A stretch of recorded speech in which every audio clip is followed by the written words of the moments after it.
Stop selling our kids. Stop casting out the dads. Stop making the moms go crazy mad. This is not the America we are supposed to be in. We need to make parenting great again. Family court fraud warriors are on the attack. Join our fight, let's get them back. We can't allow this continue. Kids saying goodbye through windows. Dad's going far away. Moms can't live another day. These courts are killing us. They are breaking families apart.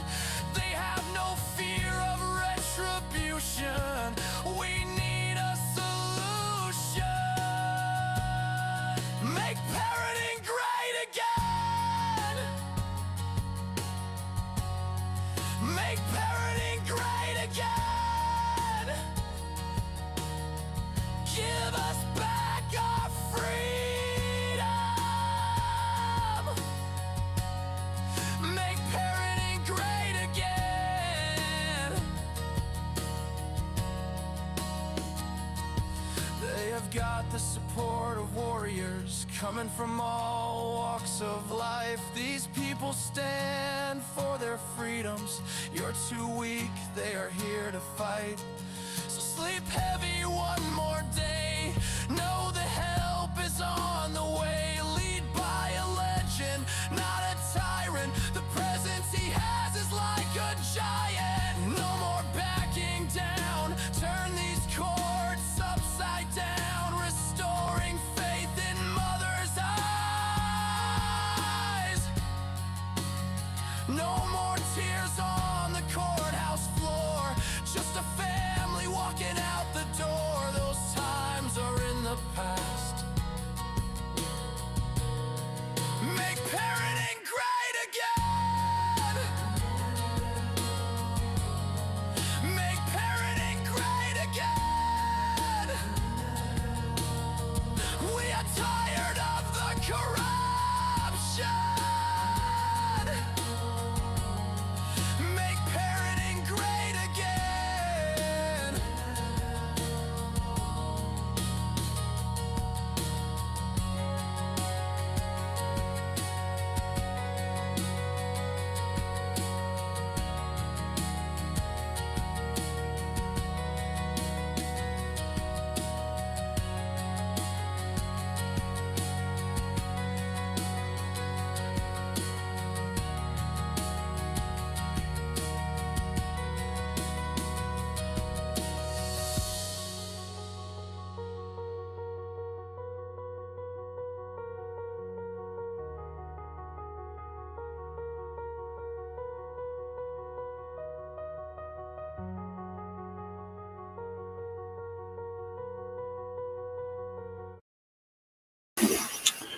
All right, everybody. Welcome to Sunday evening. It is 11:16, 8:24. We're a little bit late, but hey, better late than never because perfection takes time. I am the CPS Punisher, and tonight we have a show for. You know what? If you guys have a chance and you haven't shared this out yet, I think that you really, really, really need to do that because this message here that's getting ready to come out is, you just can't believe the corruption that we have proof of tonight that you're going to see.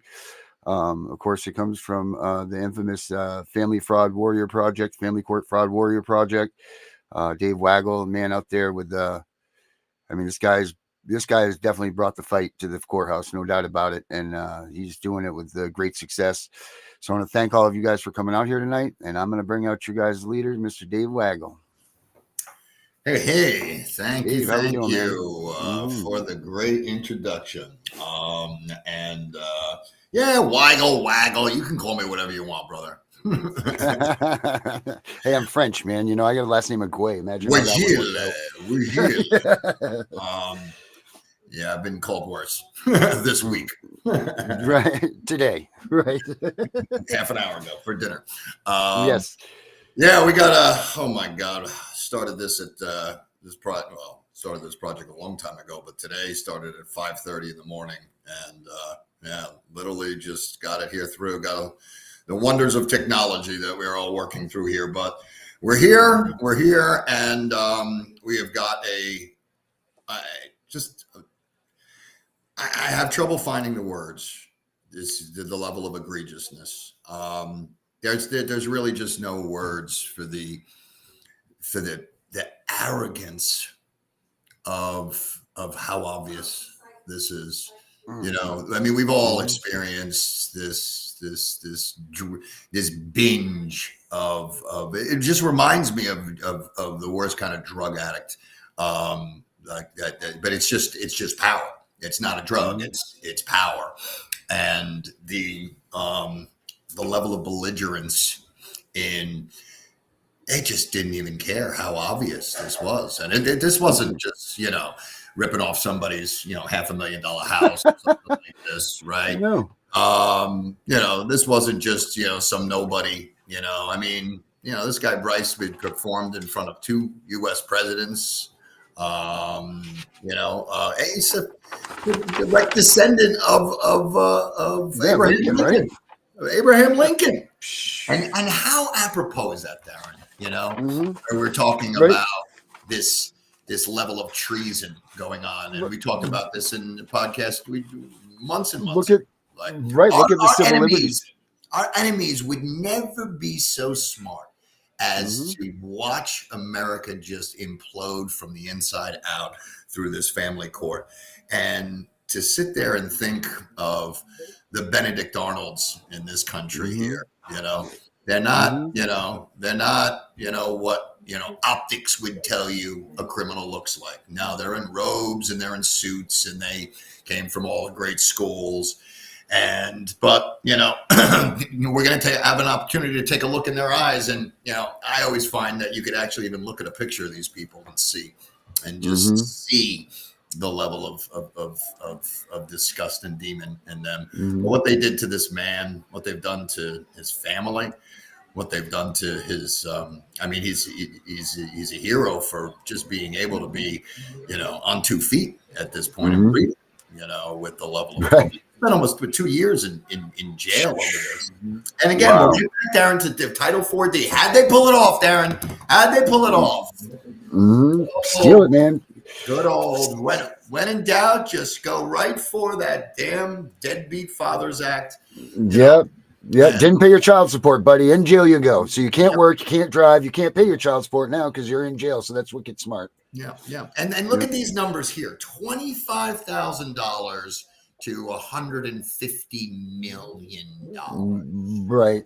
Yeah. I mean, that level of obnoxiousness there is just outrageous. We're going to start off that conversation before we bring in Bryce, and I asked Richard Luthman to join us as well to get different perspectives here. Obviously, I've been working with Bryce for a couple of months here now, and evaluating the entire ins and outs of the story and all the evidence. And I mean, I think my jaw is bruised from the amount of times it's dropped to the floor in this thing. But you'll sleep better tonight, Dave, knowing that now this story is finally out and people realize it's out, and this on, evidence, what you're going to see right now, ladies and gentlemen, got a man murdered. Okay. It's as obvious as the day is wrong. I'm not going to say alleged. I'm not. Okay. Because I said from the beginning here that I know from Wall Street, they use legalese to hide meaning and to manipulate people. I said, no, I'm going to just go forward and tell the court of public opinion in normal English, normal, speak, what's going on. There's just not even, it's not even like 0.0001% probability that it wasn't, it's just follow the money. It's not only 1 or 2 steps here that were taken that look like, oh yeah, it's just an entire series of, are you effing kidding me? Are you effing? It's just, and this is, you got to think about it, right? When you have this system of no consequences, what does that breed? What does that breed, right? It breeds this level of psychopathy. And this is mob mentality, This is and for them to flaunt, that's what it is. It's flaunting of their power. But I don't think they're feeling too powerful right now, knowing that this is on for life, for forever. Permanent public record. You are felonious murderers. Murderers of this guy, Joe. Yes, sir. Period. End of story. Period. End of story. And guess what? I don't live in your little sphere of corruption there, buddy. So you're gonna send you're gonna send a little sheriff over to rough me up. He's got a long, long ride up to Manhattan. Yeah, or if wherever you are. Isn't it ironic that they're pressing a descendant of one of the biggest civil rights presidents, I guess we could say, of this country? I mean, aside from, if you want to say it's John F. Kennedy, but Abraham Lincoln. I mean, think about his tenure as president. Like that, his whole thing was about freeing the slaves and getting them their freedom to enjoy that of every man. And here they are now oppressing one of his descendants. There's just it is so apropos when looking through the lens of what we've been talking about, this being treason, right? It's so apropos that this happens to happen to a man who is a direct descendant of Abraham Lincoln. So apropos. I mean, and I hope that this is the the straw that broke the camel's back to really get this far and wide to John and Jane Q. Public, to get them to actually understand, the severity of really what's going on here. Okay, in this in this environment, but this what we're watching, I came, I'm splitting time. I came back. I went in my mail. I found this thumb drive that was sent to me, and I put it in there. And poor Bryce has been on the run. They are trying to lock him up for anything. Wait till we get into that story. It's oh my God. Did you know that? Did you know that? Sending emails between two attorneys, right? If you're a pro se attorney and you send an email to an attorney, that you could that could be stalking. Darren, did you know stalking? That? Yeah. In Texas, sending too many emails that say, "Hey, hey, bastard, you stole my land. You better give it back." That qualifies as stalking in this lawless land called family court. Wow. Yeah, it doesn't ever end, and they just make the rules up for what they want. Let's figure out what we need today to be what we need to win our day. That's all it is. Because the how are we going to put the most money in our pocket? Yeah, the biggest culprits in the world. We're going to start selling hats at the Family Court Fraud Warrior. All right, and what these hats are going to say? They're going to say FBI, Fear-Ridden Bitches Incorporated. And I want it on the heads of every American patriot in this country to humiliate them out of their offices into their job, because now it's not even about dirty judges and cash for kids and family terrorism. This is right squarely in their world. Okay.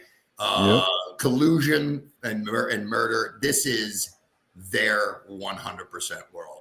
And I've been saying forever, Darren, and people just, have a hard time getting their head around this here, is that right?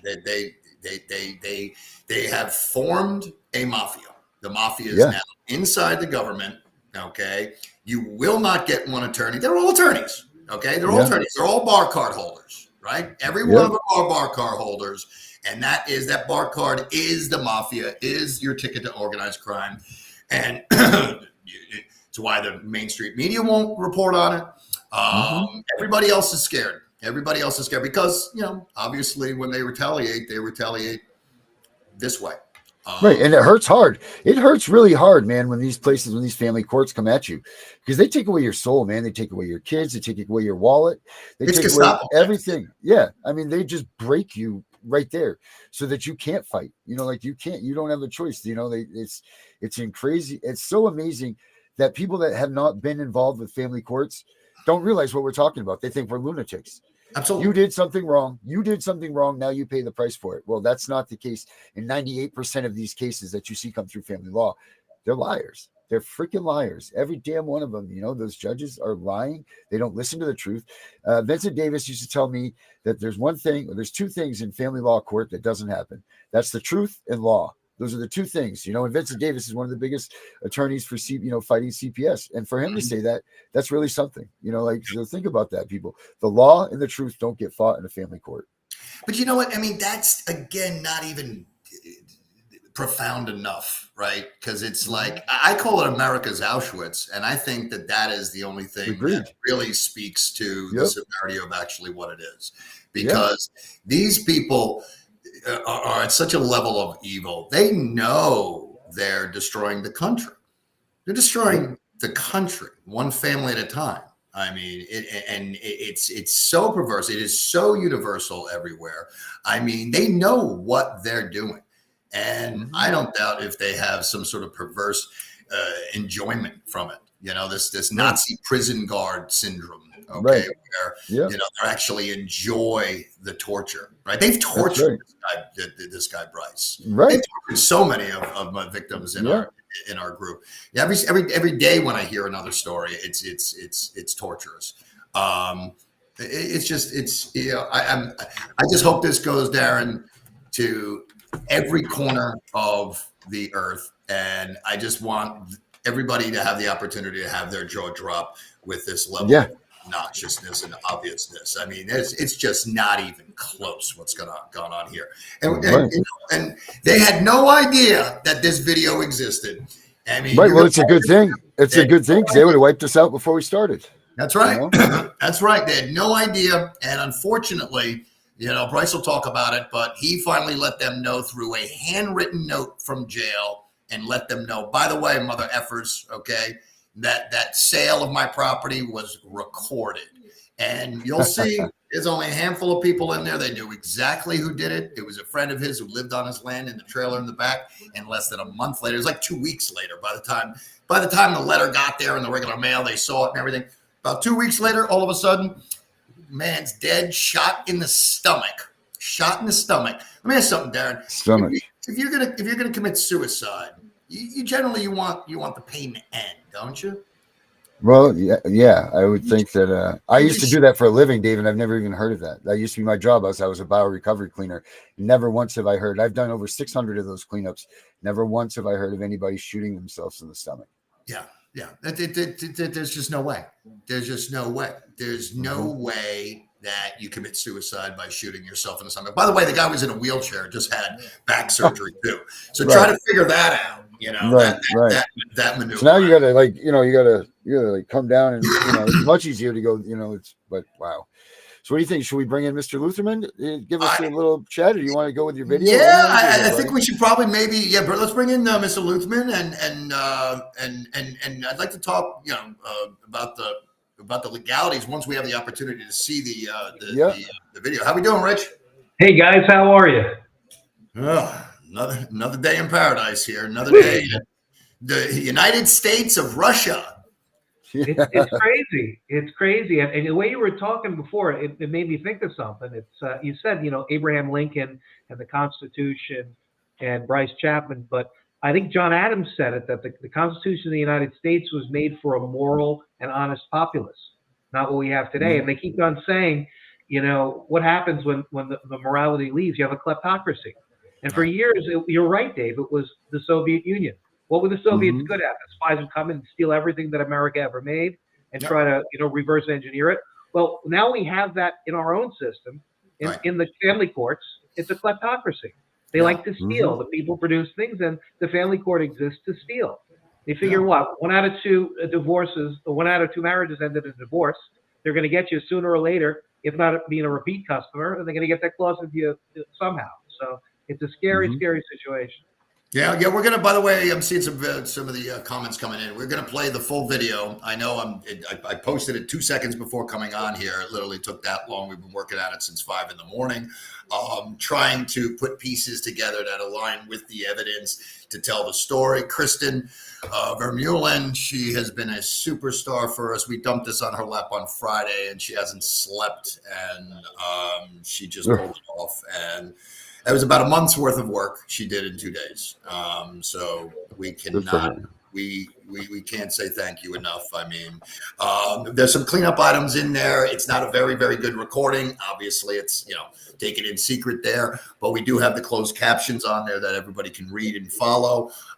We will clean up when we have a little bit more time. But we needed to we needed to drop this evidence and get this evidence on permanent public record for all of our sakes. Okay, to now, okay, it doesn't make sense for them to off any one of us, okay, or me, all right, because ain't gonna pull this evidence off the internet from this point on. No, it's here now, man. It's here.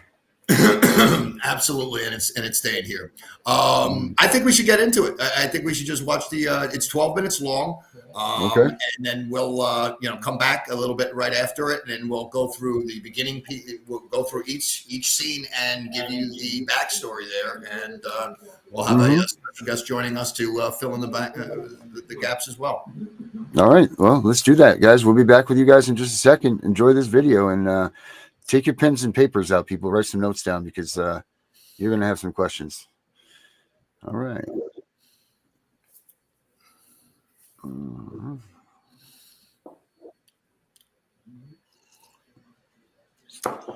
We're Here's going to bounce out. difficult to see here. You might want to pause it a little bit, but basically that speaks to. Oh, you want me to go back to the. Yeah, it's basically a trigger warning. And the video that you're about to watch has been taken in secret on July 6, 2021 in the county courthouse in Lubbock, Texas. It was taken to defend an innocent man from allowing his 100 million plus, he estimates 150, 160 million dollar property from being hijacked by a group of corrupt officers of the court. All right. Well, let's do this. And the next page there on 11/22, the landowner informed that group that this tape existed, and less than a month later, the friend who recorded it was found dead on his land, shot in the stomach. Wow. Interesting timing there, right, Rich? From a legal perspective, wouldn't you say? Yeah, you would think so, right? It's a little out of control. Yeah. Go ahead, Darren. You could let it go. All right. All right. Here we go, guys.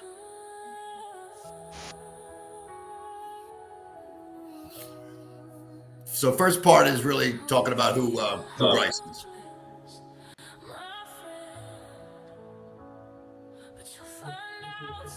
He was found dead on Bryce's land. He's a horse trainer. Beautiful daughter. She's 20 years old right now. Of course, this has driven a wedge between them. Hi, my name is Bryce Chapman. 2004, my wife filed for divorce. And her attorney was Stephen Johnson. At that point, he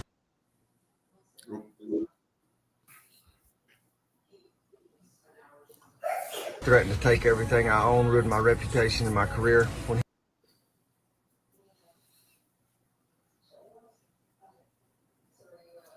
he was her attorney. 2015, my wife filed again. The judge that signed for my divorce decree was her first attorney, Stephen Johnson. I've been incarcerated for 582 days on a void judgment, on a void divorce decree. The judge cannot be the attorney for one of the litigants in the same matter of controversy under Texas Rules of Civil Procedure 18B1A. I've been fighting this case for 10 years. They've stolen my ranch. The judges and attorneys in Lubbock, they've threatened to kill me. The sheriff has threatened to kill me. I have all this on video. They sold my ranch in Lubbock to a guy that is friends with the Chief Justice for the Amarillo Court of Appeals. The corruption is deep. My life is in danger. They're trying to get me for stalking, for contacting this attorney named Matthew Lawrence Harris out of Lubbock, Texas. He's a criminal. This has got to stop before somebody gets killed. The guy that videoed the sale of my ranch is now dead after I contacted the friend of the judge that told him, and I told him that he was in possession of stolen property. 20 days after I contacted him by mail, Joe Alpadalpa was dead behind my house. This is corruption and organized crime. Also, Senator Charles Perry knows about this. All the water issues in the Texas legislative session this last year in 2025 discussed water issues, and most of it was concerning my ranch in Lubbock.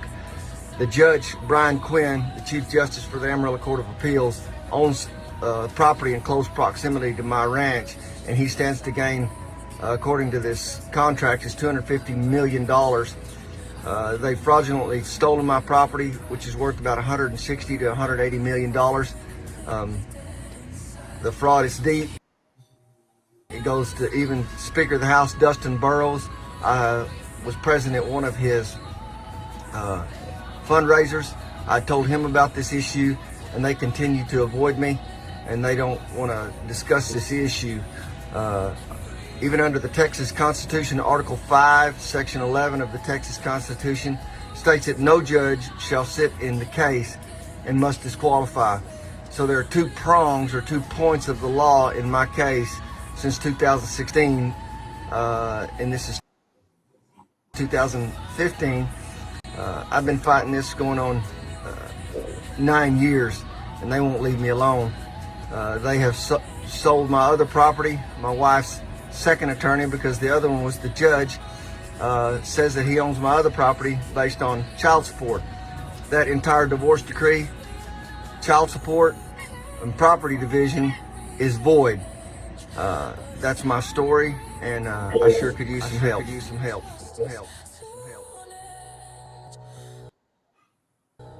Together we are stronger. United we can begin to heal this land.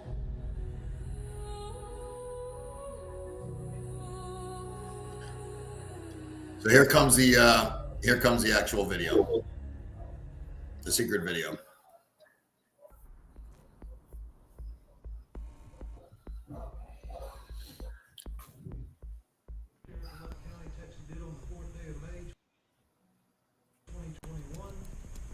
Upon certain real property situated in Lubbock County, described as follows.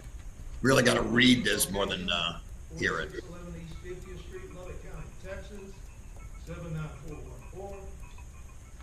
Levied upon as the property of Charles Bryce Chapman, and that on the first Tuesday of July 2021, same being the 6th day of said month.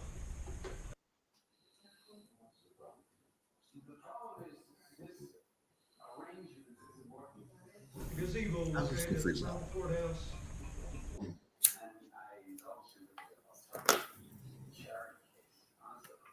Lubbock County, City of Lubbock, Texas, at 10 a.m. by virtue of said levy, in order of sale, sell the above described property at public venue, cash to the highest bidder. The property of Charles Bryce Chapman, in compliance with law. I give this notice by publication in the English language once a week for 3 weeks proceeding. Said debt sells a slate night and newspaper published in Lubbock County.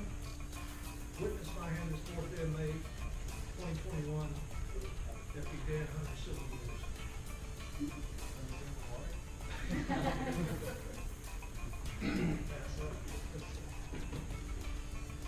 The opening bid for this property is $250,000. So what is the pretense of the sale? Sorry? What is the sale, under what pretense is the sale being? This pretense is following the execution that we have from the attorney's office, Matthew Harris. This property has a lien. Has the lien holder been notified? It has. That's why it's Does that clear the lien? That will cover the lien. We got this out here too. This property is homesteaded. That's fine. We don't need any of that, sir. It's already know it's We're taking bids starting at $250. Not here to discuss. He's notifying him there's a lien on the property, which means it can't be sold, and they're just blowing it off. Minimum bid is $250,000. Are you bidding? No, sir. Any bids, $250,000? Dollar more. Dollar more. $250,000 and $1. $1 more. 50 and $2. More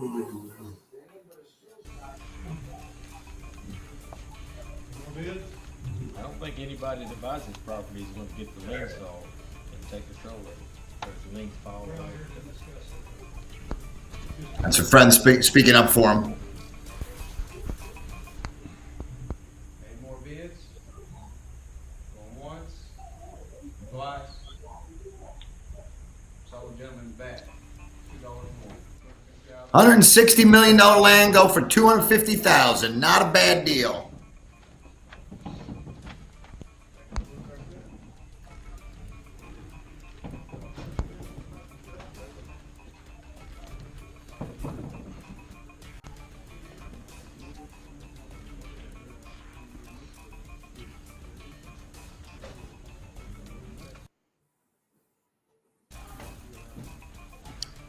And why is Matt Harris there? He's got no interest in being there. Why is he there? Oh, checking on his vested interest.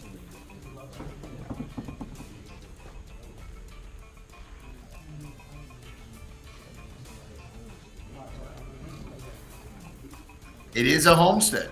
It is a homestead that cannot be sold at auction.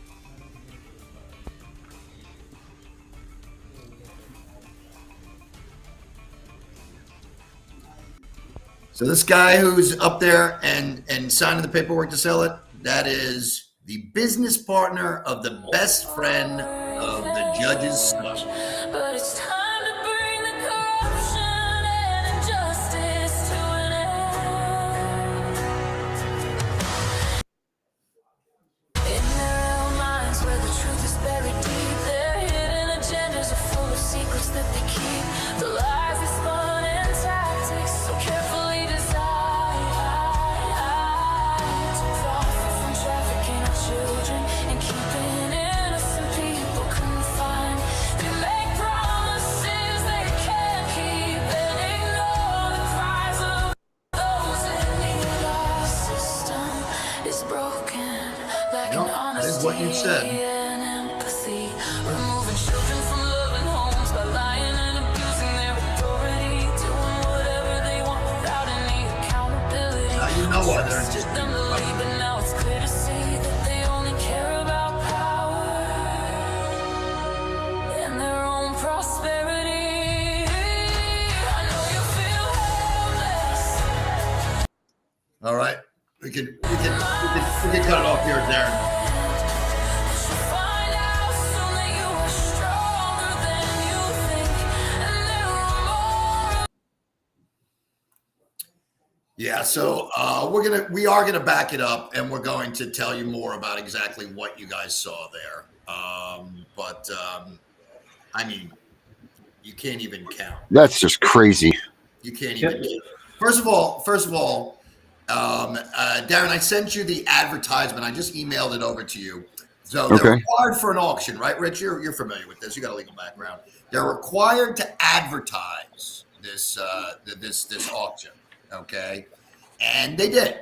And they advertised it in a community with a total population of 3,000 people and a total circulation of 300.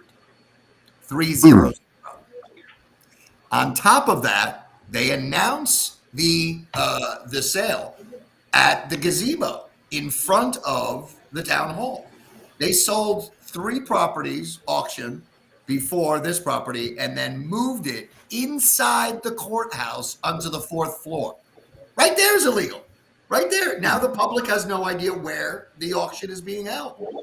The advertisement says it's being held at the gazebo in front, and they moved just the sale of this property inside the courthouse to the 4th floor. And that's why you saw everybody in that courthouse was there. A couple of friends of Bryce and some like key, court people. Everybody, it's all incestual. Okay. You see there's kids there. Okay. There was nobody in there. It was a one bidder auction. One bidder. And isn't there a law called structuring? Shouldn't the first bid be a natural bid from a natural buyer, not set by the sheriff. We're going to start the bidding at 250. It's $150 million land. We're going to start the bidding at 250. And I don't know if you heard this. He went from $250,000 to $250,000 and $1, $250,000 and $2. So there it is. There it is.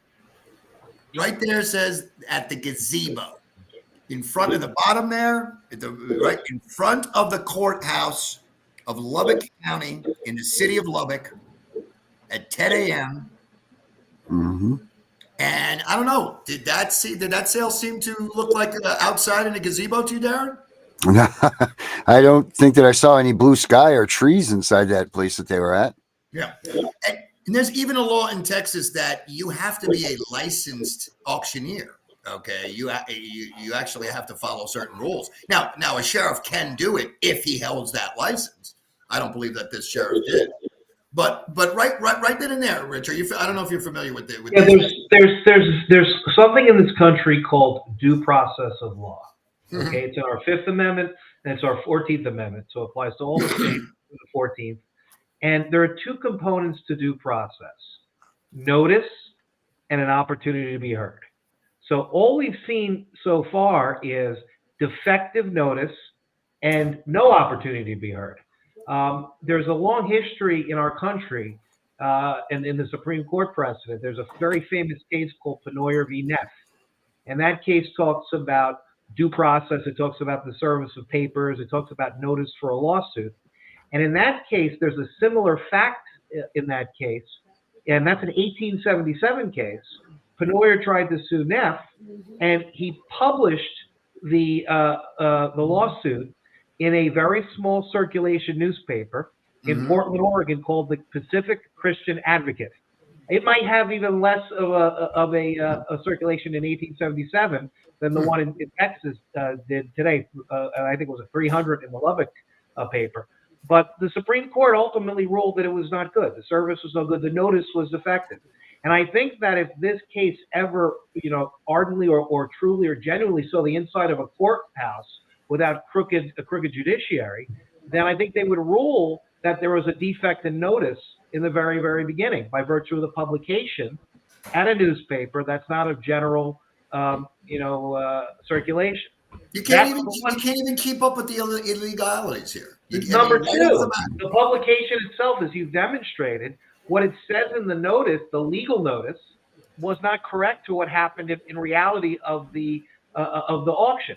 So everybody knows this basic legal fact about due process. If you get a speeding ticket and the cop puts down the wrong make and model of your car, you go to the judge and you say, look, I was driving, a 2015 Buick.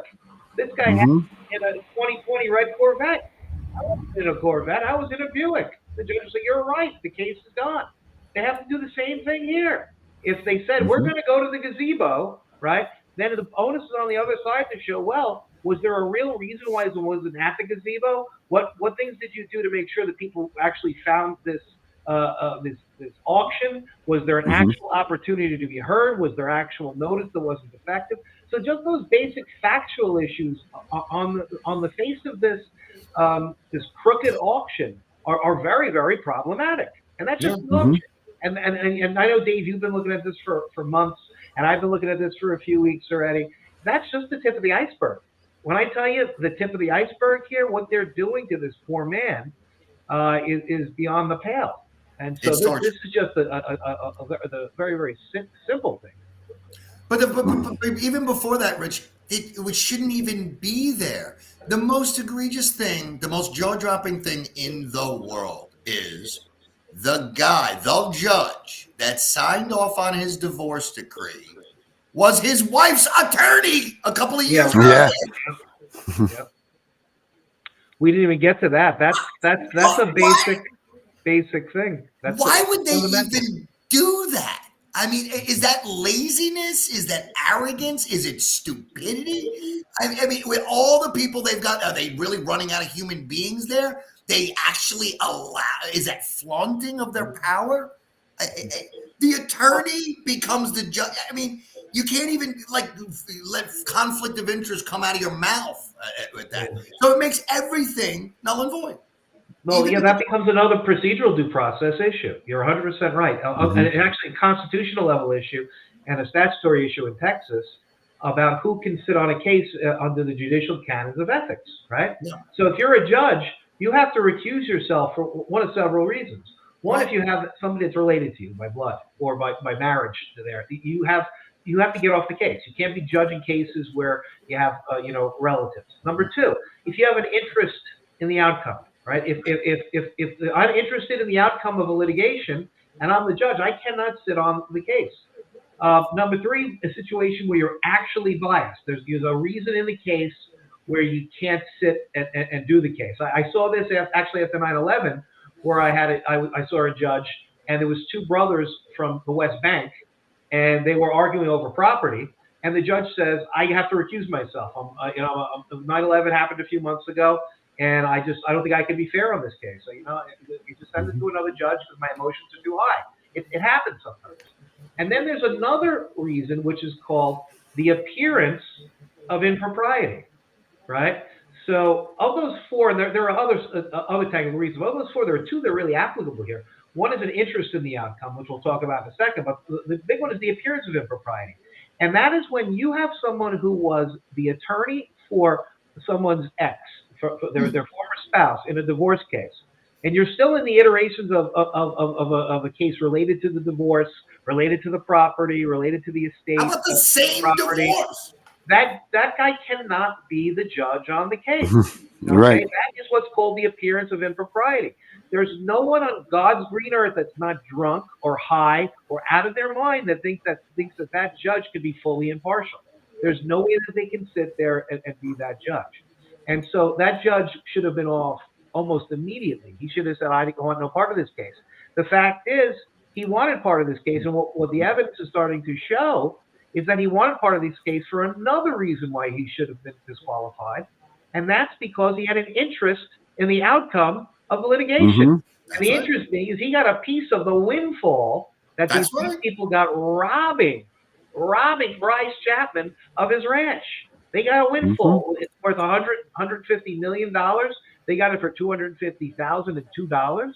There was plenty of money to go around, and everybody who got money out of that has an interest. And this judge appears, from what we've seen so far, to have had an interest. It was a crooked deal from the beginning. Like like Rich, why not sell it for $25 million or $50 million? You can't just pocket a cool $100 million. You got to be so egregious. You know what it reminds me of, Rich? The old saying, the old adage on Wall Street: bulls make money, bears make money, pigs get slaughtered. Yep. Right. Welcome to the slaughter, pigs. Welcome to the slaughter. They're acting like hogs. That's just it, and that's what's going to happen to them.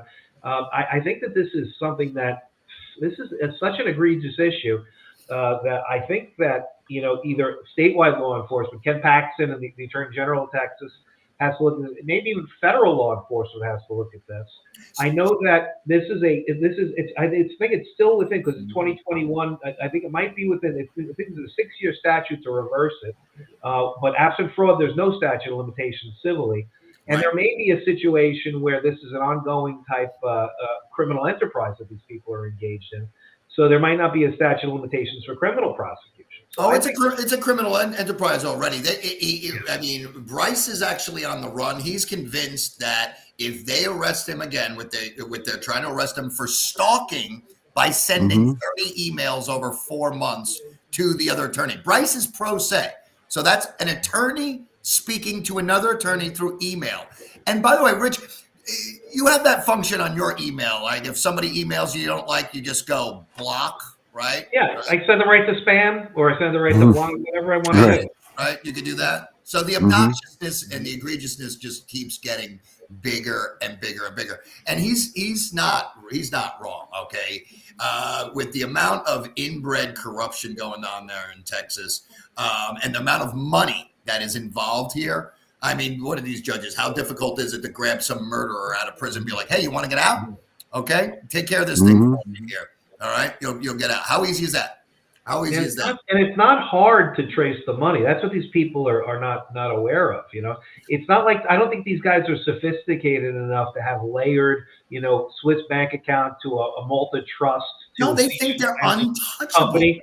This is Yeah. like they just took the money and they like kind of Mhm. divvied it up in the back of the pickup truck. So Yeah, if exactly. anybody came in and did any type of financial analysis, forensic analysis, these guys are all walking out in bracelets. I can't see Mhm. how this, I can't Because see how they this know the FBI's bought off. They know the Main Street Media News is bought off. They know they didn't think this would happen. They didn't think a community watchdog organization would just erupt, and then we would just be able to get 500,000 eyeballs, looking at this and growing every single day, and all these people, tens of thousands of victims of the same thing.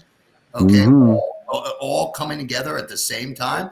And just like our campaign, Rich, at the Family Court Fraud Warrior right now to collect these 2,000 bar complaints. I can't wait till we get 2,000 because by their own records, Amy Duncan from the head of research for us, you pulled up all of the annual reports that they are forced to publish, and by their own records show 98% plus are rejected. How are you the Bar Association is taking government funds to protect the public, to be a regulator. That by their own reckoning, by their own numbers, they are hiding the evidence of this nationwide racketeering scheme. The Bar Association is front and center responsible. Anyone want to know why the family court is the way it is? One entity is responsible. They didn't circulate a memo around all these 4,300 family courts. They all knew that the Bar Association is mafia head, and it's a front, and by their own records, they never, they never thought that they didn't see social media coming. These are lawyers, they're not tech people. They didn't see social media coming, right? They never thought that tens of thousands of victims would ever come together. And even if they did, they knew that they've mentally tormented so much of us that it would be extremely difficult for us all to come together in any kind of cohesive fashion. And they weren't wrong about that. It has been extremely difficult. There is so much mental illness. But the other thing they don't remember is they never, ever thought that when they're rejecting all these complaints, all right, they throw them out immediately. You're not getting them ever again. And they never thought that there would be any means to collect all these complaints directly from the victims themselves. Now have it sit on a public ledger and for the world to see just how valid they are. They're all saying the exact same thing. Ex parte communications, lies, decision after decision after decision by the judge against the law. All right. So, Deirdre, I saw some, comments coming up. She said, what did they think that this videotape would just disappear? Well, Deirdre, what do you think they were going to do? Just give back $100 million? Okay. Right. As soon as it came in here, we're caught. They destroyed his camper. Okay. That's the other bit of evidence that it makes it so obvious. It was not a suicide because when they found him, his trailer was destroyed. They went through every single thing in that place. It was torn apart. So a suicide? Who did that? What do you have? Was that Attack of the Chipmunks? That just came in there. So this thing just stinks higher and higher to heaven. It's just absolutely, again, there's not a word big enough. Outrageous doesn't do it. Outrageous just doesn't do it. But now here's the other piece of information. Now guess who owns the land next to Bryce's? Directly next. Judge, right?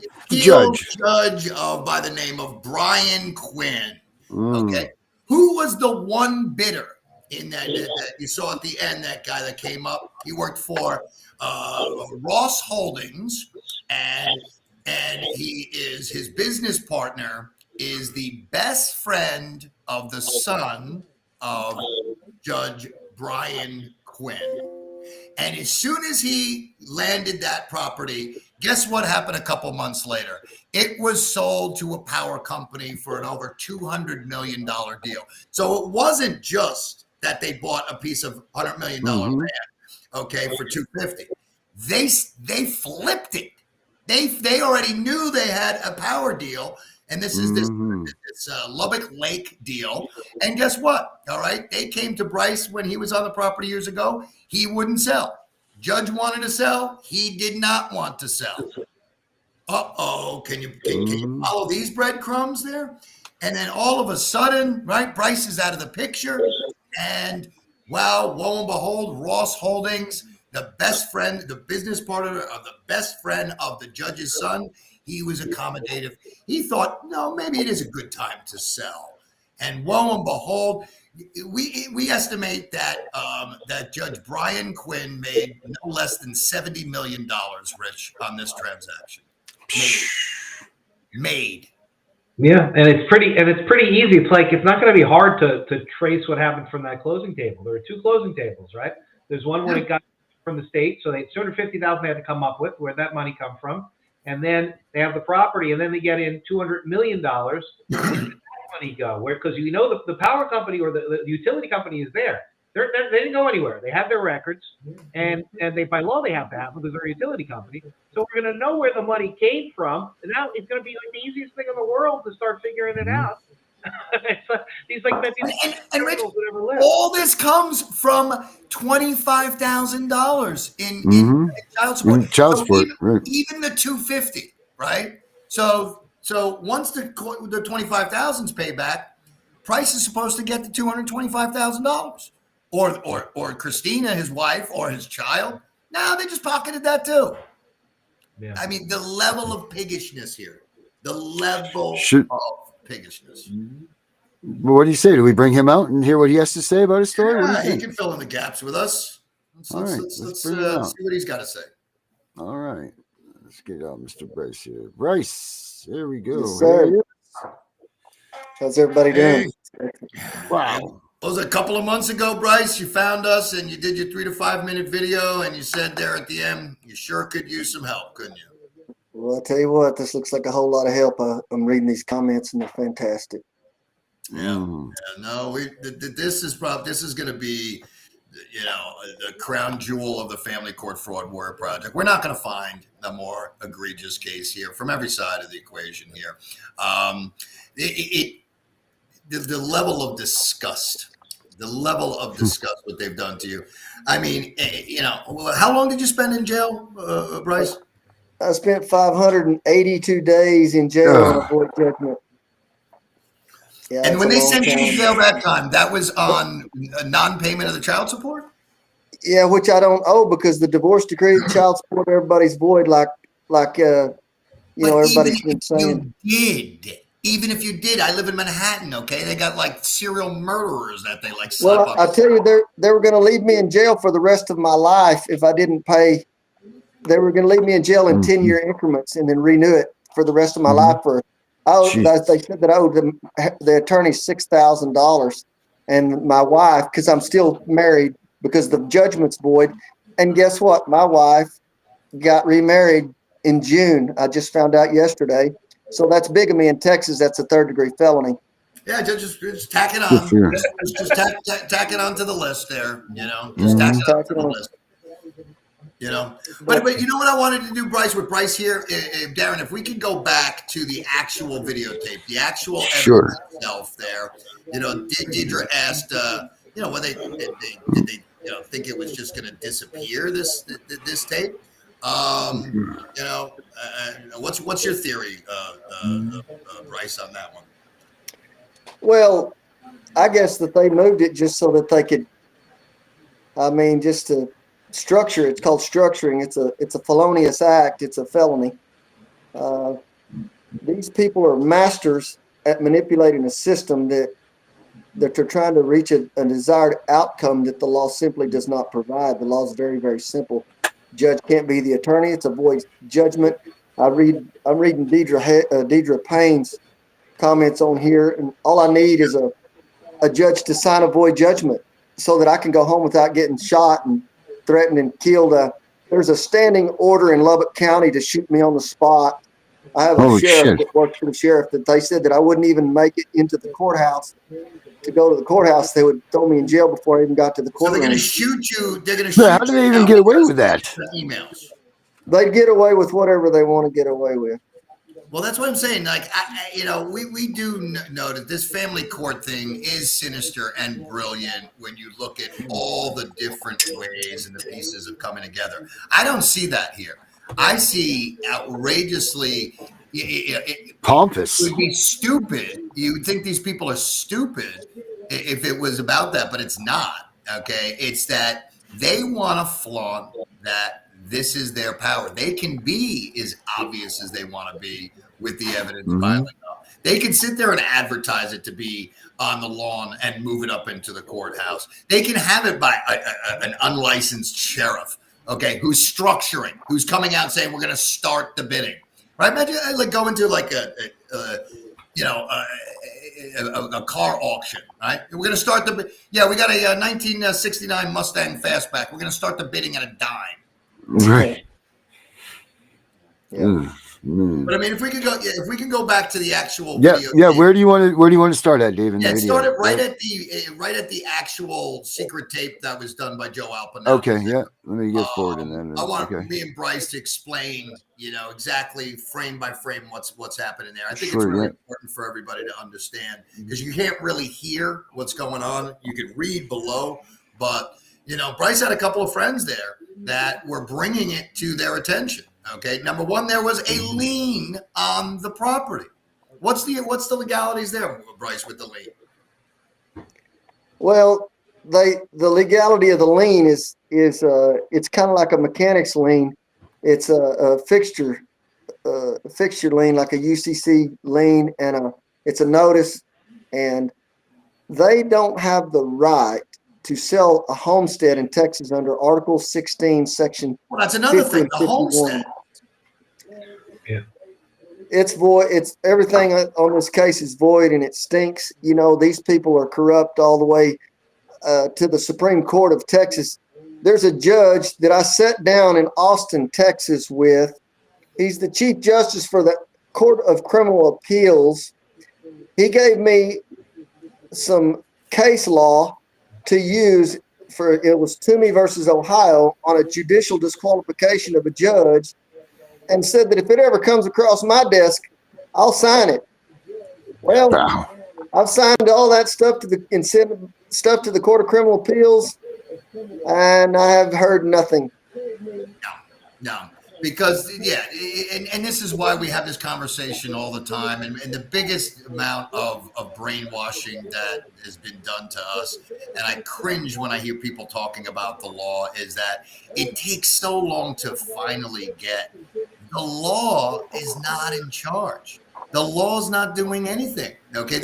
When I hear people sit there and say, well, if I do this and the law is this, they have to. The only thing any human has to do is what another human or a group of humans makes them do. So they know the FBI is bought off. They know the marshals are bought off. They know the system is frozen. No one is jumping into the lake first, right? Who's going to do it, right? You said, Bryce, that, this judge said this. That's like all these politicians. Bring it here. We'll do this, do that. They've been doing this for 30 years. Okay. Mm-hmm. Law is not in charge here. This is why we've set up the Family Court Florida Warrior Project this way, because the only thing that they care about is everybody in their world knowing what a criminal they are, knowing that they're involved in Cash for Kids, knowing they're involved in family terrorism, knowing they're involved in treason against this country. What is it with the family court the way it is right now? How many generations until, if this doesn't break, if we don't change things somehow, okay, how many generations until we are literally a dystopian society? Yeah. So I got a quick question, Bryce. Have you gone to Greg Abbott, Ken Paxton? Have you gone to the executive branch? I've sent them constitutional challenges. I wrote over 300 letters by hand while I was in jail. I even wrote one to the sheriff, and it was hand delivered back, file marked and stamped by the United States Postal Service unanswered. So, Sheriff Kelly Rowe, he's pretty sorry. I trick wrote for him I trick rope for that guy 6 times for his foreign exchange student program. And I called him, went into the office, talked to his secretary, talked to the sheriffs. I thought I was one of them, talked to the treasurer of Lubbock County named Chris Wynn. He knows about it. All 4 county commissioners know about it. County Commissioner Jason Corley even wrote me an email saying that he knows the judges stole my ranch to sell it to the city of Lubbock. It's the family court system is so corrupt, and it needs to be stopped. And I think that this Family Court Warriors project is to catch me out. And this is what we all do, is band together. And if these, I read another one, if the Banditos had come help this one guy, they need to help everybody. We need to band together and go arrest these fools. Let me ask you a question, Bryce. Isn't it the law in Texas that you actually have the constitutional right or the legal right to make a citizen's arrest? To arrest these people? Mm-hmm. Anybody that's has seen that video of that sheriff's sale on this podcast, that is a 1st-degree felony committed in your presence. We could take 20, 30, 40, 100, or 5,000 bikers and go arrest those judges because that is a 1st-degree felony. If the police don't do anything about it, then what good are the police? What good is the Constitution? Like you say, Dave. How sweet would that be? You talk about counterintuitive here, right? The culprits wear black robes. The scum of the earth are in nice, shiny suits, right? And how sweet would it be if the Hells Angels gave Bryce Chapman an escorted ride into Lubbock County with all the cameras showing and blasted all over social media, so there's nothing but eyeballs everywhere. Are the Lubbock police going to just start firing into a sea of bikers and bikes? I don't think so. Bryce, have you gone to the federal authorities with this? I know you've gone to a lot of the state authorities and you've kept good records of it. What about the federal authorities? Who have you talked to in that end? I talked to the FBI twice. I've talked to the state troopers. I've talked to a man named Mike Brewster. He's a criminal investigating officer. They passed out a wanted poster for me, like I'm some criminal. And passed it all around Lubbock. Matt Harris did. He personally hand delivered this, and Mike Brewster of the Texas Public Department of Public Safety, he said there's something wrong with this, but did nothing. Yeah. What I want to know is what's going through the mind of these guys in the FBI. Their moms are boring all the neighbors down in Florida talking about my Johnny's a top law enforcement agent. Like, how do these guys look themselves in the mirror? How do these guys kiss their kids and look their kids in the face, knowing what they do every day? They sit by and they facilitate and they let this happen. They let this happen we got 12,000 victims in the Family Court Fraud Warrior. We started in January. We're not even a year old. Okay. We're one of 390 groups on Facebook. Okay. How do you sit there and just, it's not money, right? So, how do you exist in these organizations and live with yourself? Talk about what did you do with your time on this planet? You were a criminal FBI or an independent FBI agent, okay? Or maybe they'll come bang my door down and they'll be real tough guys then, and show me who's boss, right? It's like, what are you worth? What is your time on this planet worth? Nothing. Absolutely nothing. People ask me, Rich, back in the day, what really happened, in 2008, 2009? Who's really to blame? Well, who's really to blame was the regulators there too. Okay. Them stamping those mortgages, AAA. Okay. Now, they had to be taught. They were purposely understaffed. They can point to all these, things here. But here we are right now. How difficult would it be for somebody who the lead FBI agent in Texas to sit there and say, no, okay, this is too much now. Okay. This is now murder. Okay. It's $100 million, $150 million here. But you know what? Bottom line is, who is going to jump in the pool first? Who is going to be in their world the poster child for crushing this gravy train? That's part of, Dave, what the Warrior Project is. That's part of what journalism is. We have a record. Now it becomes a permanent public record with everything that is there. All the people that Bryce has contacted, we're going to be putting out there. We're going to be putting out everything that we have, the correspondences, and they're going to be questioned again. Not questioned for the first time, but questioned again and saying, on such and such date, you were presented with these facts, and here's the whole package. Well, what did you do? Why didn't you do anything? And are you going to do anything now? And that's the power of the media. That's the power of the blockchain aspect of the Family Court Warrior Project. The fact that now it's something that cannot be ignored. People can be ignored one at a time, little by little. But if it becomes a large, critical mass, a cumulative mass, it can't be. And I think that's the next step. I know, Bryce. You're working the legal angles now. I know you have the biggest legal angles to keep you out of jail. What other legal angles are you working?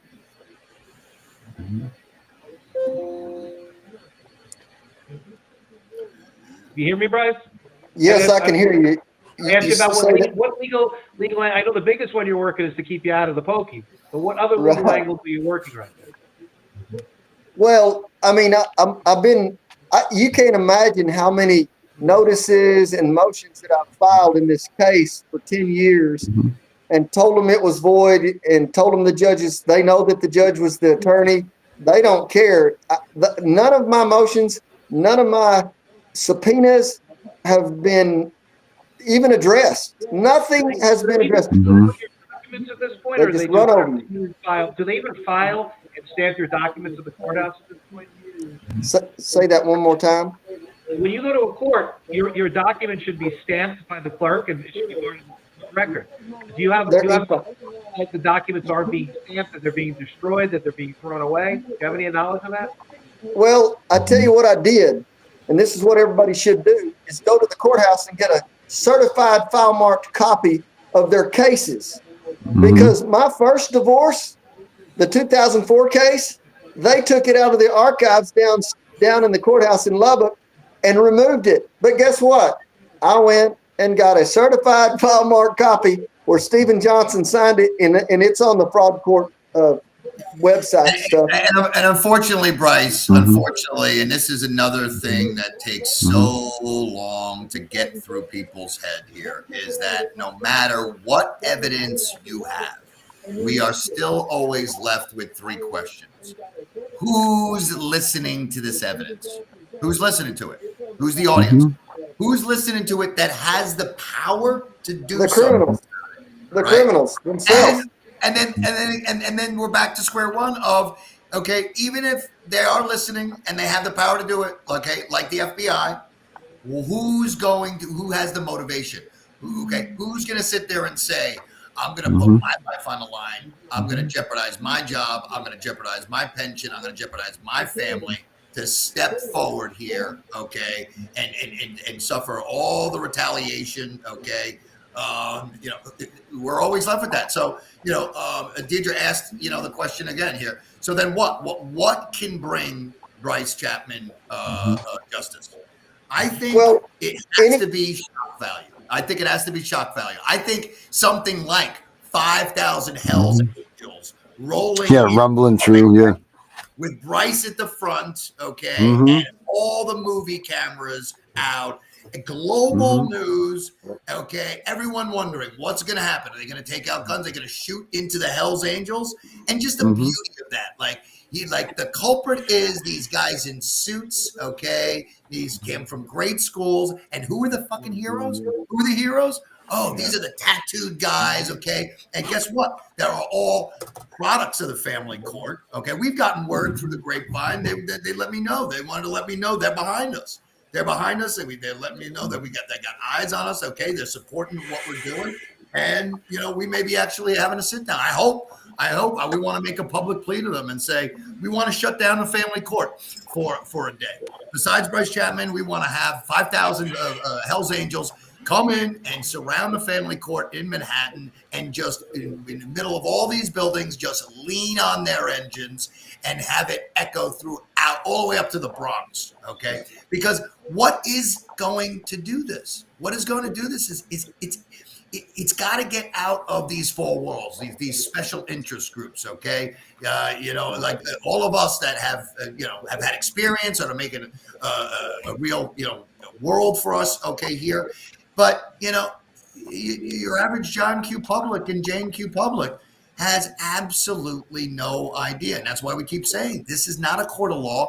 This is theater. It's theater. Well, and all they do in court is they act. They act like this is a legal process. It has nothing. It's all based on acting. So if they're going to do some acting, then we're going to need some Hollywood, right? We've got to make a multi-billion-dollar blockbuster. Okay, get every person on the planet to have their jaw drop on this, and tell the whole story. Okay, of Abraham Lincoln's son. I mean, what does that say? I've contacted at this point in the family court now, where they can go in broad daylight and just torture an American hero. This man right here is a gem. Okay, if you look into his backstory here. Okay, he performed in front of 2 U.S. presidents. Okay, he's got notes from George W. Bush. If they can do that to him at this level, you can hijack $100 million and it goes by underneath the covers here. Nobody knows about. No one is going to say what we live in a lawless world. We live in Nicaragua right now. There we live in a lawless world. This is the rule of law is gone. This is the rule of lawyer that we are in. Mm-hmm. Correct. You're right. I'm sick to my stomach over this. I don't even know where I want to raise my children at this point right now. How could you even want to stay in this society, in this country like this? I don't know anybody that has the means to pick up and go and live someplace else. Why would you stay here? Well, there's 254 counties in Texas, and any judge could sign an order saying that it's void because it's void across the state of Texas. This particular case, and it's like anybody else's in these family court cases. If you have one thing that the court does not apply to that case, it makes your entire decree or your child support order void, as it never existed, because that is basically, they want to say it's a contract, but these people just run over everybody. I didn't lose custody of my kid. I don't drink. I don't smoke. I don't, like Dave said, I'm a clean cut guy. And I can't, the only thing that I can understand about what they're doing is it's power, it's money, and they don't care about you. They don't care about me. They care about how much, what a conversation they can go have at a gala and say, oh, we took this guy's property or we took that guy's kid. I miss my little girl. Yeah. I know you do, my man. I know you do, because people don't. I like to bring this up here. Part of the reason we do these polling questions, and I thought long and hard about every single question we have the Warriors answer there, is all related to what reveals the patterns. And one of the most shocking answers to the questions that we had is we asked, how many people have suffered broken bonds between family members that was once super tight? Right. Super, super tight family, super tight friends. And what kind of sense does that make? Right. An innocent person goes through family court, gets his kids hijacked, in his case, his land hijacked. Wouldn't it be logical that family would come to your back? Right.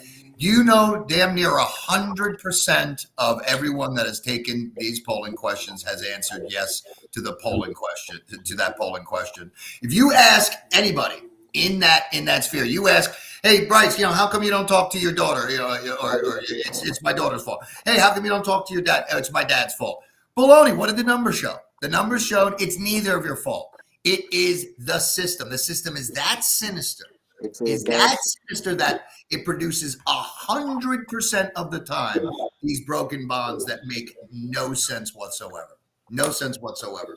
This is at a level that is so far beyond law enforcement here now, right? Like the only thing that you can honestly equate it to is Nazi Germany. And Auschwitz. Okay, they're not. It's a Holocaust. They're not. This is the mind game Holocaust, right?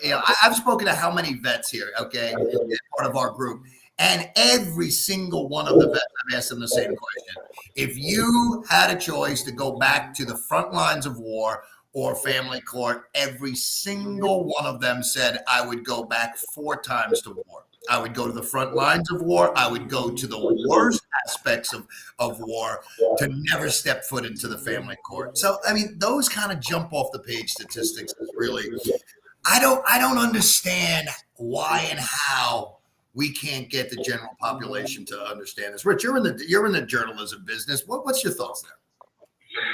I think that this story it's in the right place, the right time. I think it's going to get the right traction. I think that the media might be the only savior of this story, getting the word out there about what's happened. This is just an egregious story, and we need to find Bryce, a rabbi, basically, somebody that is within the institution. You've tried in Texas very, very hard to find one judge that would sign the order vacating this sale, and that would turn this thing around, reopen it. Maybe it needs to go federal. I'm not sure. But I think all I know is that we're going to be promoting the heck out of the story and coming with a series about all the information that you have. But that's the next step here. The next step is to get people to see this is probably one of the most stark and egregious, but easiest to understand, clear-cut nature frauds that there is. It's very easy to understand. $250 million ranch, and they came and took the guy's ranch because they concocted some BS. Yeah, but no, Rich, you don't understand. The ranch wasn't owned by Brian Quinn. It's owned by his wife. So, okay. It's all good now. Yeah, hold on, Rich. It's in the wife's name.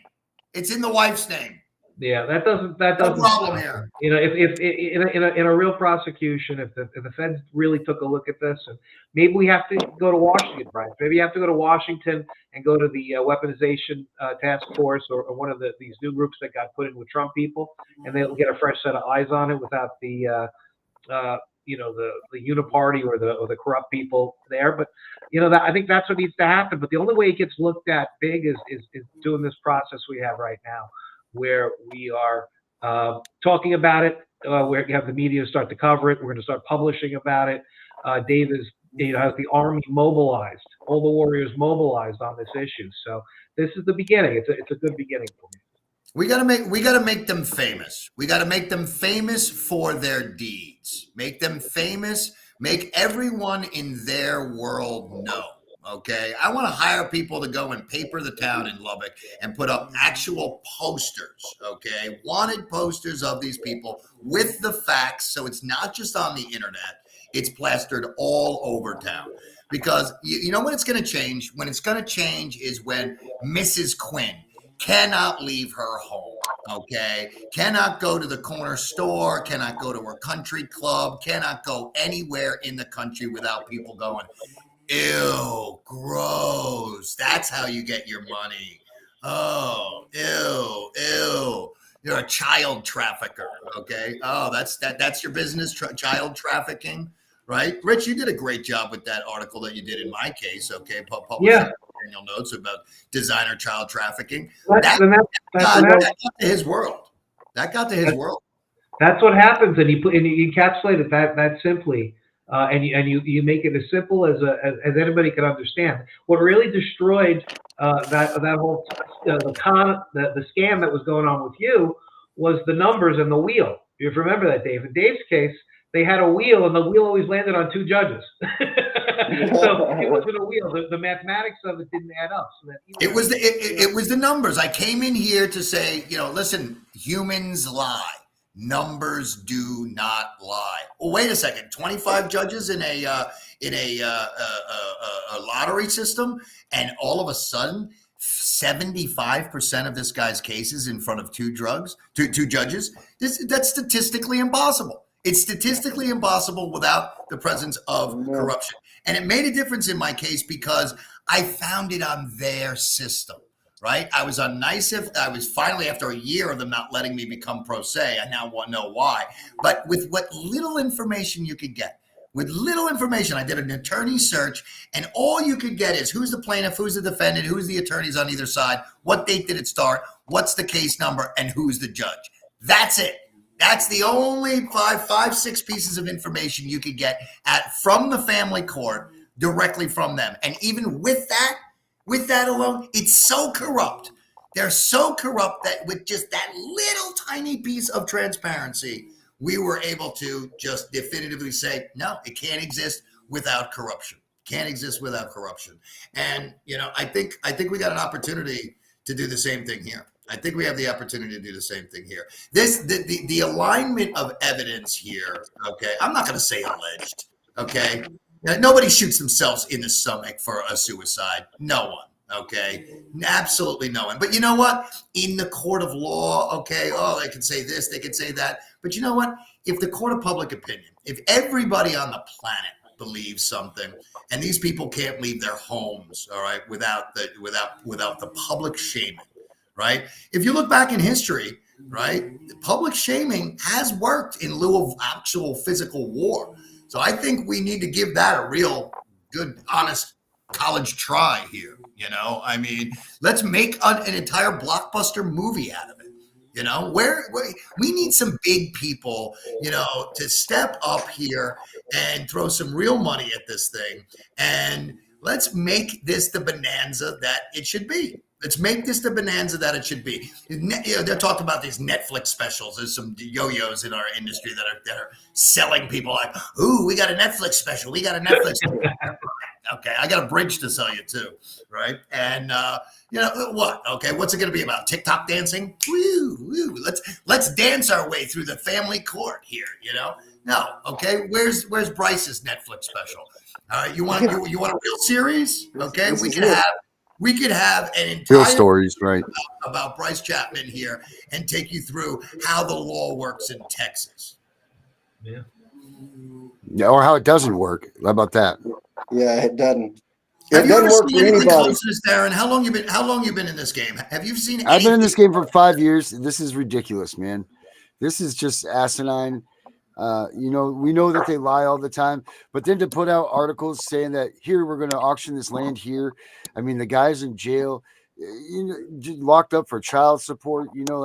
It's just absolutely asinine. You're going to tell me that that judge didn't know that this deal was coming through for the power company to sell that to the power company before all this took place. Obviously they knew about this. This was a big scam. And they had all the power to do what they had to do to take him out so that he didn't do it. This is just, it's asinine. It's ridiculous. Doesn't hold this case. Nothing else that we even talk about holds a candle to what has happened to this gentleman here in this whole thing. Nothing even holds a candle to it. President Andrew Jackson did away with debtors' prisons in 1837 in the United States, and yet we have them in every jurisdiction through the family court. Yeah. People say it all the time. At least if I'm charged with a crime, I know that I have some rights. Family court is done. It's out of control. It really is. But this is textbook. We see that they have 4 or 5 plays that they run. They're not that smart, but with every one of them, it leads to the same place. It leads to total financial devastation. It leads to your kids being taken away. It leads to you potentially in prison. This is what they do. Yeah, and you know what? Another jump off the page core concept here. And the thing that just disgusts me more than anything is the amount of servicemen that have given their lives for our rule of law, for our way of life. The level of them shitting and pissing all over the graves of these servicemen, right? for nothing. They died for a bunch of tools, a bunch of turkeys in Texas business model, right? That's what they died for. All right. Every mother that's had to bury a son due to a war, what did he die for? Yeah, no soldier ever gave their life to say that they wanted their kids, someone's kids taken or take their land away from them. That is absolutely not what they gave their lives for. 100%, man. No soldier said that. Yeah, and you know what's interesting here too, going back to the Hells Angels here, right? Like, look at like two different groups of people here, right? Hells Angels do what? They live by a code, right? All right, they're like, you know, whatever they've ever gotten involved in over the years, whatever. All right, and the real mafia never messed with kids. No families, no family. You left the kids and the wife alone. Period. You even go into prison, man. Okay, they have a code in prison. You're talking about, quote unquote, the worst of the worst of society. Even these people know, okay, you don't mess with kids like that. No, you were killed. If you messed with the family while the man was in jail. It's their business model. They do it every single day, and they know they do it. And that's why you see these real monsters like this Black Widow up in Ulster County, right? Oh, yeah. Elizabeth Faulkner. when you create this system, right? Think of the mind fuck that it causes there. I can get away with anything. That's heroin, man. You got to take a bigger shot of heroin every single day to chase that high. And Dave, the best part is the reason why that case up in Ulster County is so crazy. Why is because there's this evil man named Dave Weigel who's doing this radical that's called transparency and telling the truth. Can you believe it? Oh my God. Yeah. They're going after her big time just for knowing who I am. They've had 3 emergency hearings because of a guy named Dave Weigel. Yeah. And mind you, I didn't know this woman's name 6 weeks before, right? She's literally one of 11,600 people that I care about. All right. It just happened. The crux of that case was just when I found out how much this woman enjoyed what she's doing, right? She wound up effing her own clients, right? It's just like, what's the next thing? What's the more egregious thing that I can get away with now? That's what's going on over here. That's why they didn't do it. I need to say it, Dave, and what she's doing is she's sipping for a guy that has, I'm going to say this very, very gingerly, connections to child trafficking rings. I'm going to say it that way. Okay, but that's what she's sipping for. You can go read some of the stuff on Family Court Circus that I've written or on my Substack to get the skinny, but it's really, that Ulster County has got real issue with child sex trafficking. Like that's kind of a hotbed up there, right? There are a lot of places that are, and I know that you do a lot here on CPS on this broadcast, but there have been some real egregious stuff with the Title IV Title IV e-money, with foster care, missing foster kids. If you have more than one missing foster kid, then in my opinion, it's child trafficking. In Illinois right now, they have almost 200 missing kids last year. Well, it doesn't take a rocket science to say the same thing that happened in Georgia a couple of years ago and Maryland a couple of years before that, where the pedos get into Child Protective Services and they start trafficking kids from the inside. They have the inventory ready to go. They start taking kids, they start drugging them, they start using them for sex, they start selling them around, and they're money makers. And there's a lot of money to be made by these sick people. Yeah. So, and they've been catching a lot of sheriffs and a lot of judges and that are in those pedo rings, and they're criminals. I mean, I've read it all the time. So I hope. That's unfortunate because the sheriff. That's unfortunate because the sheriffs are the only legitimate law enforcement that we have in this country. They're the only ones that are voted in by the people. So for the sheriffs to get involved with this corruption, that's a big shame on them, man, because that's who the people have elected to uphold the law of this land. And for sheriffs to be a part of this, that's an absolute. I really believe it's like all of the judges in family court. If you're a decent person, you're getting filtered out within a year. Oh, you're done. Okay, there's no way you can exist. The police I see is different, right? I mean, we did that one protest in New Jersey. I was getting calls till 2:00 in the morning. People saying, "Dave, you're too valuable to this community. You don't know what goes on there. The second you go walk into town, okay, you're gonna get slammed to the ground." And I'm sitting there thinking, like, God, like do I really want to risk my own future, my own family, this and that? But I knew I had the documentary crew with me.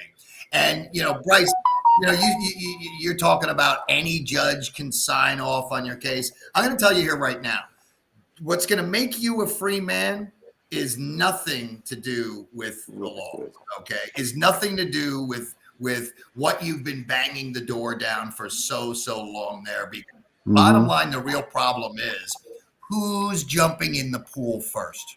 Why would they do that? It's not going to be from a traditional source. It's going to be like in my personal case, right? When me and my ex were started getting, and she told me, she's like, Dave, I was never going to hear, you've been telling me for years that they're ripping me off. I couldn't hear that from you. When I saw this movement develop and I saw a whole bunch of women like myself, it finally got through. And what happened? Her attorney just went over her head and issued a 48-page document. Remember, Rich, I was supposed to pay, $18,000 a month. Well, the day he issued that was the day she fired him, right? Yep. So technically, okay, according to court, okay, I'm supposed to be paying her $18,000 a month. But in real life, I wipe my ass with that, okay? And I'm living in the house. I'm the custodial parent of my kids right now. All right. And none of it happened through the law.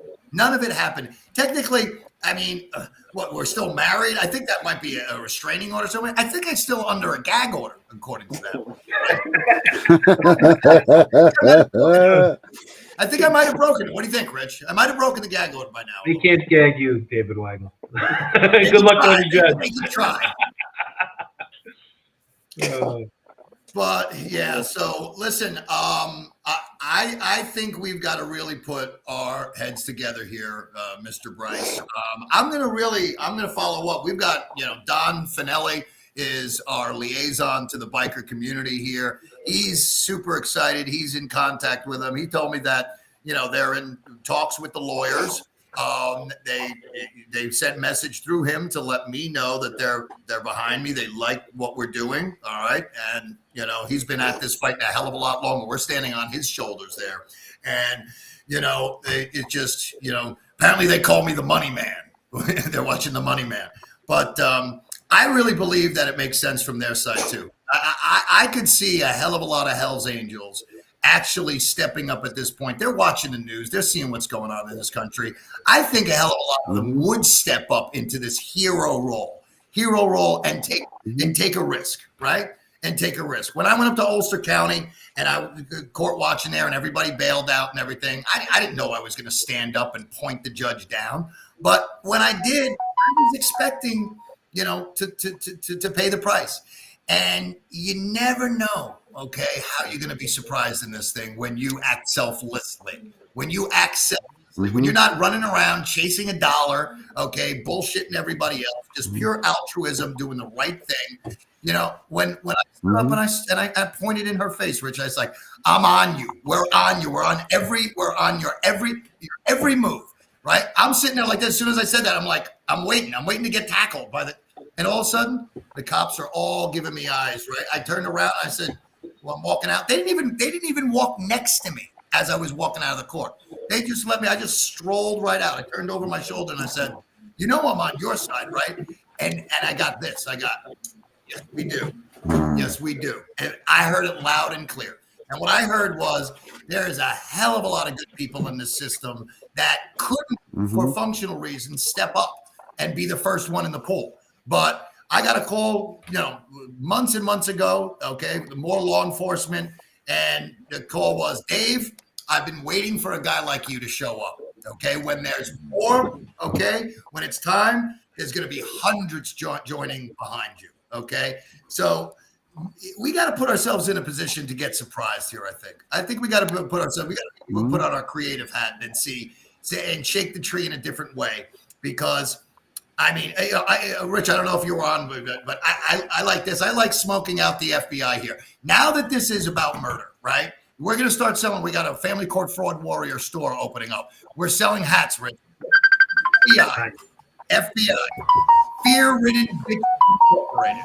Okay, let FBI go down as an embarrassment, a humiliation to this country. Let them worry about their kids going to school and their grandkids going to school and being made fun of because their mom or their dad works for the FBI. That it's that humiliating of a position. Because in my eye, it is. In my mind, it is humiliating. They're not performing the law. They are humiliating positions in this country. You've sold this country out, man. You sold this country out one child at a time, man. You let people steal kids from mothers and fathers, man. Is there anything lower in life? How do you live with yourself? How do you live with yourself? Quit. If I was FBI and I was in there and I had to do this because my boss's boss said, quit. That's it. If you're in the FBI, you're smart enough to do other shit. Yeah. You stay there. How could you stay there in this? How could you live with yourself? I don't know. I really don't. Wow, man. Well, I think we might have officially made the point here. This video. You think, Dave? This video got an innocent man murdered. And you know what? And I hope he's looking down from heaven above. And I hope he's happy about what happened today, because at least his death is not going in vain, where nobody would ever know the truth. Okay, now it's on permanent public record. Okay, this man did not die for anything. He died so that the world can know just the state of the law in the United States of America right now. Amen to that. Amen to that. And we got to rally around this man Bryce over here. And I also want to end this on, I understand that your daughter Grace, has not, and I saw those pictures of you, my man, and I know my relationship. I'm not looking to, cut you deep here, my man, but I just want to say on permanent public record, Grace, if this does get back to you here, understand, do the due diligence and understand what coercive control can do. Okay, fine. Your dad needs you. Okay, you need your dad. You got a great man here, a great man here. All right, and I see thousands of these cases, thousands of kids that have no idea who their father is, who their mother is, that they've been taught to hate, that the system has coerced and given them brain damage, a level of brain damage, because not having a relationship with this man as your father, there's only brain damage only mental illness can explain that. And it's high time that you willed yourself beyond this and come to his side. Use your own decision. Use your own mindset. I want to make sure that this public record is complete with all the evidence of what a great man Bryce Chapman is and how he's been able to endure this. And Bryce, my man, one thing that you deserve, I don't know if you're going to get justice from these bastards, but the one thing I know you deserve is you deserve a life and your loving bond with your daughter back, my man. And if I can do anything about it, I'm going to certainly freaking try. Yeah, I hope everybody reunites with their family and their moms and their dads over a system that's just torn everybody apart. And I'm going to get justice. They're going to have to give me my property back. I mean, they basically had a benefit auction. And those criminals need to go to the penitentiary and stay there for life. And that organized crime that's happening all over the country, from New York State to California to Washington to Florida to Hawaii, it's happening everywhere. And I believe it's happening all over the world. And we as people have to stand together and stop this, because it's going to continue. And there's got to be something that's got, one of these people in these agencies needs to step up and be a man and get their batteries back between their legs and stop being weenie asses. I mean, pardon my French, but they're weak-minded. They're weak physically. They're spiritually weak, people that do this. And the women in the legal profession are the same way. The men in the legal profession run over those women in the law profession too. It's going to keep happening until something happens. A group of people, NCAA, the NCAA, the in NAACP. Yeah. They all these agencies are put together for a reason. And like you say, Abraham Lincoln is in my lineage. He is my grandmother's first cousin. And they can do this to somebody that's supposed to be in the in crowd. They do it to every person that lives in a teepee or a tent, to a trailer park, to a mansion, to the castles. They do it to every single person. It has no socioeconomic victim. They just do it to gain power, and this has got to stop. And I am great. Bryce, I agree, but I just don't think that your savior is going to come from the traditional source. I think your savior is going to come from 1,000 more Frank Lococos standing up. Okay, 1,000 more Aaron Burns, 1,000 more Amy Duncans. Okay, 1,000 more Justin Niceleys. Regular people, me, Dave White. Okay, regular people who have no business being in here, okay, having to take this position here. We've just had enough, okay? We've had enough, and we're willing to do whatever it's going to take to not be one of these people who says NIMBY, right? Not in my backyard. Everybody's always worried about, but what about my retaliation? What about me? Well, you know, welcome to the world of being selfish. This is what selfish gets you. Selfish gets you the family court. Why don't we try selfless for a while? Okay. Shit certainly can't get worse. Certainly can't get worse. Why don't we try selfless for a while? Give it right. Just for shits and giggles. Amen to that, Dave. That's it right there. Maybe we'll end it on that. Right. Yeah, that's a good way to end it. That is a great way to end it. Man, this was good stuff. I mean, I know that this fight's going to keep going. There's no doubt about it. Bryce, you're not going to be forgotten about. I mean, I'm just looking at the comments here. I'm looking at the amount of people watching, and that's just for tonight. I mean, this thing's going to be tripled by tomorrow. I bet you this thing's on the viral scale, and that's what we got to hope for, because not only do I think you should get your property back, man, but I think you should get the goddamn money that they made from it too. I think that should be a part of that whole thing. You know, like that's what I did was I sent them a bill for $2,500 for every 10 minutes as a deterrence theory. If you throw me in jail, you have to pay me. And they did. And they signed. The judges were dumb enough to sign for it. And they said, my wife's attorney, it's $2,500 for every 10 minutes. That's $360,000 a day. You do the math, but that's a contract. I just want to see you roll into your property with 5,000 Hell's Angels all tatted up. Hell yeah. And have a pool party.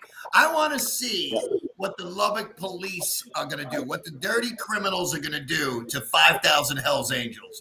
I don't think much. No. I don't think much. I think you'll take tell you something.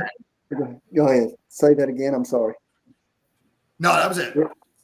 Oh, I got to tell you a funny story. I was performing in Manawa, Wisconsin for a rodeo, and they had a parade, and there were Hell's Angels bikers parked on both sides of the road for like nearly it was about a mile, maybe 3/4 of a mile. And this one biker, he says, do that on a bike. I said, well, you get out here and hold my horse, and I'll get on your bike and I'll spin that rope. So I got on that biker's motorcycle and spun my rope around it. I can't tell you how many people packed the rodeo arena that night that were motorcycle guys. It was great. I can tell you, they can bring some force, my man. They're an intimidating group of people, especially with that loud noise and everything. And, you know, and again, you know, I can totally see them stepping up in this hero role. I can totally see them stepping up in this hero role. So yeah, hell yeah. I hope we more. They're going to, because it's going to be something that out of left field to do what we need to do for this next this next round in this fight. And stay tuned, people. This is only getting more interesting every day. Oh yeah. Well, guys, Dave, Bryce, Mr. Lutherman, thank you guys for coming in tonight. This was awesome. We're gonna make this thing get bigger and louder. Don't forget, stay tuned for Gunning for CPS. But everybody, keep Bryce, Dave, Mr. Lutherman in your prayers, because these guys are making a difference every day. They're fighting for everybody out there that can't fight for themselves. So thank you, everybody watching. Thank you, warriors. Thank you, my leaders. Thank you, my volunteers. Thank you. All right, everybody. Have a good night. Children, the soul they are taking away. This problem could be yours.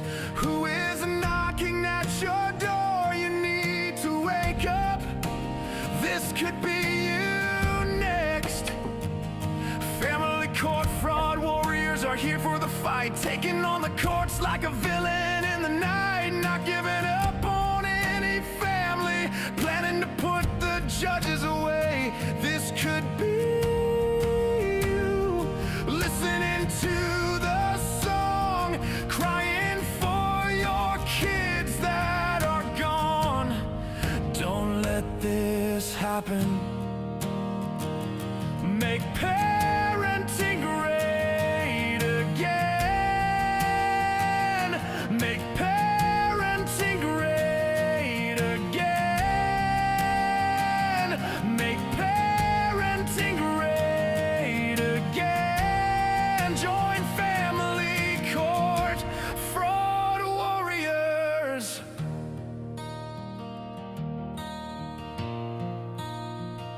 Stop the corruption. Stop selling our kids. Stop casting out the dads.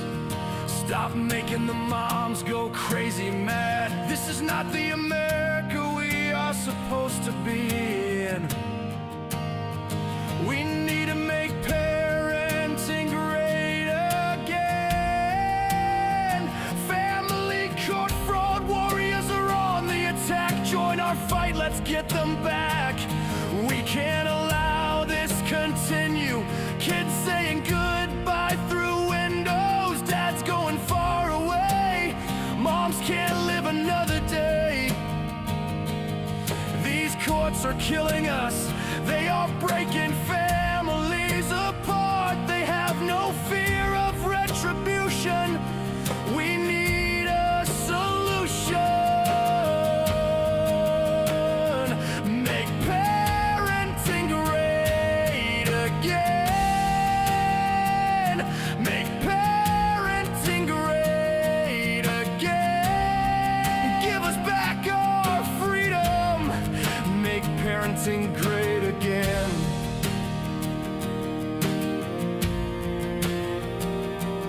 They've got the support of warriors coming from all walks of life. These people stand for their freedoms. You're too weak. They are here to fight. So sleep heavy one more day.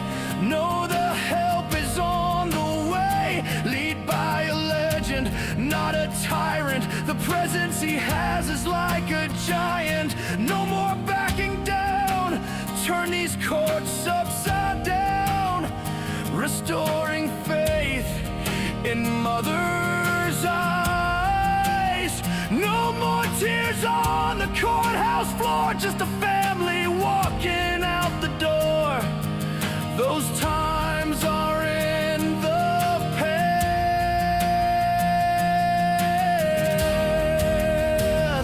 Make parenting great again.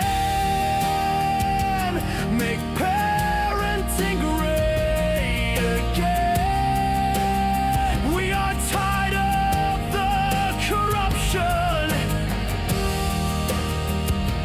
Make parenting great again.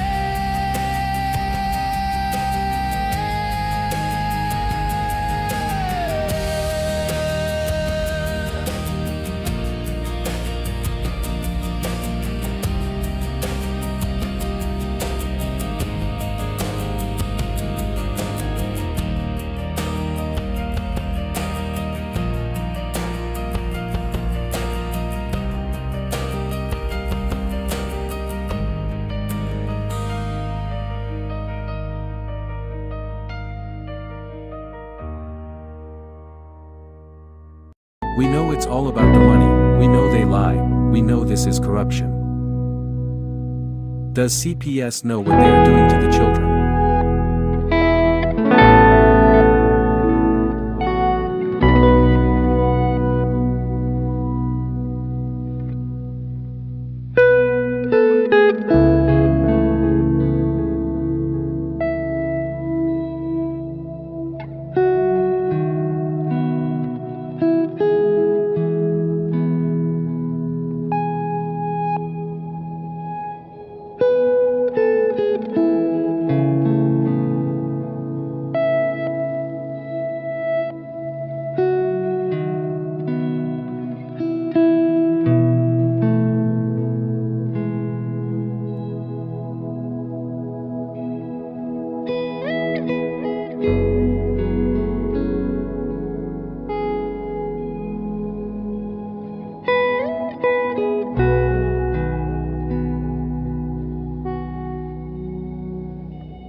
Imagine being a child who has been torn away from their security blanket, their parents, the ones who stop the boogeyman from terrorizing the nights and curing their boo-boos when they scrape their knees. Now just imagine how they mightest feel when the CPS meant to protect them tears them away from their supposed abusers and places them with strangers who have zero comforting skills. They need to be calm. They are confused, lost, panicked, and needing their parents, but CPS took them away for the purpose of saving them. The kids don't even know why, and they are told that the parents they attach to no longer want them. What do you think that does? Do you think that this is how protecting children is supposed to look?